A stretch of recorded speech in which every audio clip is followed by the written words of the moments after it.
Hello, welcome to SPR Consulting's Testing Talk series. My name is Matt Rossier, and once again I'm joined by Nancy Castle, Executive Director of SPR's testing practice.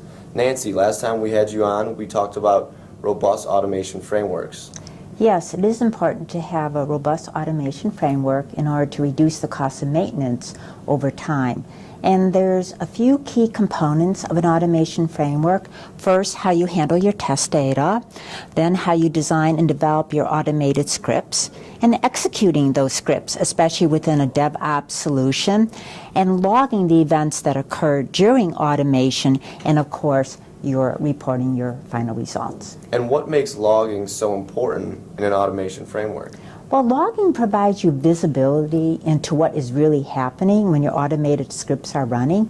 Most automation occurs and runs unattended in the middle of the night for several hours. So you really need some sort of audit trail and visibility into what really happened. And the nice thing about your logging is the messages that are logged, you don't have to know how to read program code in order to understand the messages. So Nancy, let me ask you, what type of information is logged then?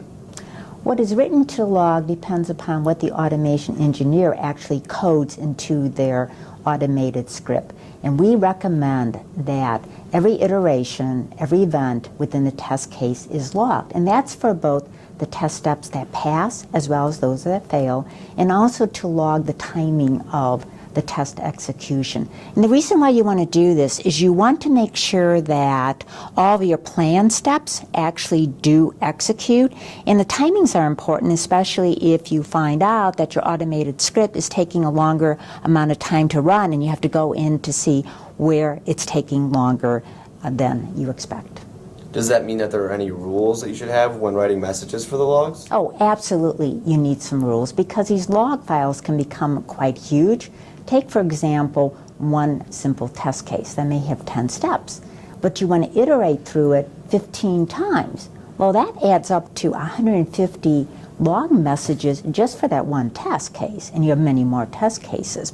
So some simple rules for when it comes to logging your messages are, number one, be very clear, precise, don't be verbose. Have some sort of identifier. What type of message is this? Is this a message for a warning, an error, a trace, a print? Have a timestamp. Also make sure you're clear on what iteration is this. You may be iterating because of using different browsers or different test accounts. You want to capture some key data and always make sure that you capture whether or not it passes or it fails. We also really recommend that you have some common syntax or format to these log messages that are used across all your automation engineers. It makes it so much easier to parse through these log files. And if you have your messages in a database, you can write some simple queries to pull that information out so you get at exactly the data that you need. Nancy, what types of people would use these logs? Well, there's several different types of people that use a log information either directly or indirectly. First of all, there's the automation engineer who uses the logs as part of debugging the automated script, including if there's any potential performance problems. Then once those automation scripts become live in a test cycle, you will have a junior automation engineer or perhaps a manual tester needs to take a look at any failed steps to see if they failed because there's really an application bug or maybe the test script failed. And these logs become helpful to them as they try to reproduce the error. Another group of individuals are really stakeholders in management who are using summary level dashboard of the test results, but really behind them are really the detailed logs.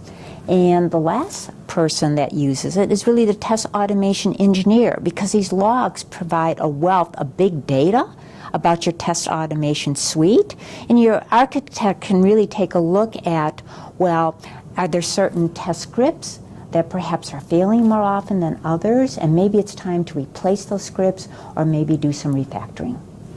Well, it sounds like logging is crucial when building robust automation.